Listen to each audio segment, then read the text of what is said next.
এই নে রুদ্র, ধর।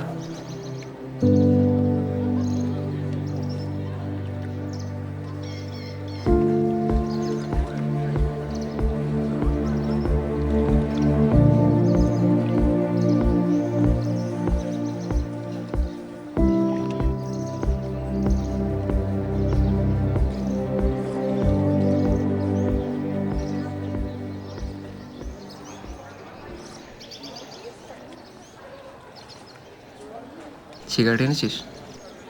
ও হ্যাঁ, দাঁড়া এনেছি।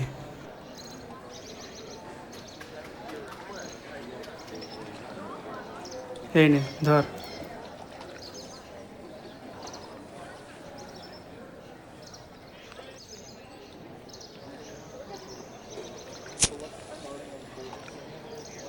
হুম।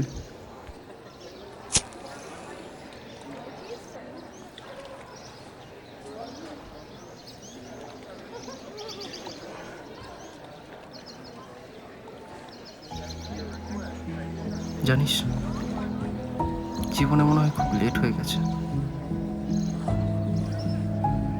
কিসে? মনে হয় সব কিছুতেই। এই বয়সে লোকের টাকা থাকে, কাজ থাকে, প্ল্যান থাকে, ফিউচার থাকে, আর আমার শুধু টেনশন। বাড়ি ঢুকতেও ভয় লাগে এখন। কেউ কিচ্ছু বলে না, ওই চুপ করে থাকাটাই বেশি খারাপ। মনে হয় আমি বাড়িটার ডিসঅ্যাপয়েন্টমেন্ট।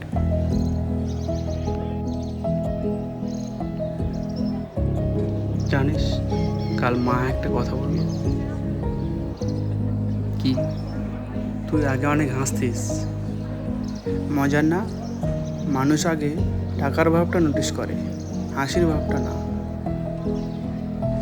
তোর তো অন্তত কাজটুকু আছে, আমার তো সেটাও নেই। বাবাও আর বকে না পর্যন্ত, আর ওটাই বেশি ভয়ের। একটা কথা শুনবি? বল। যেদিন আমার বিজনেসটা ডুবলো, আমি 3 দিন ঘর থেকে বেরোনি, কারো ফোনও ধরিনি। মনে হচ্ছিল সব শেষ। চতুর্থ দিনে তুই কি বলেছিলি মনে আছে? বলেছিলি যে চল ফ্লেয়ারটাকে নিয়ে একটু গঙ্গার হাওয়া খেয়ে আসি। সত্যি বল, তোর কখনো মনে হয় না সব কিছু ছেড়ে পালিয়ে যায়? মনে হয়, রোজ মনে হয়। কিন্তু যাবো কোথায়? মাথাটাকেও তো সঙ্গে নিয়ে যেতে হবে। আমি ক্লান্ত রে। জানি। সব ঠিক হবে তো? জানি না রে, তবে এটুকুই বলতে পারি, তুই একা থাকবি না। এই সন্ধ্যা হয়ে আসলো, চল উঠি। চল।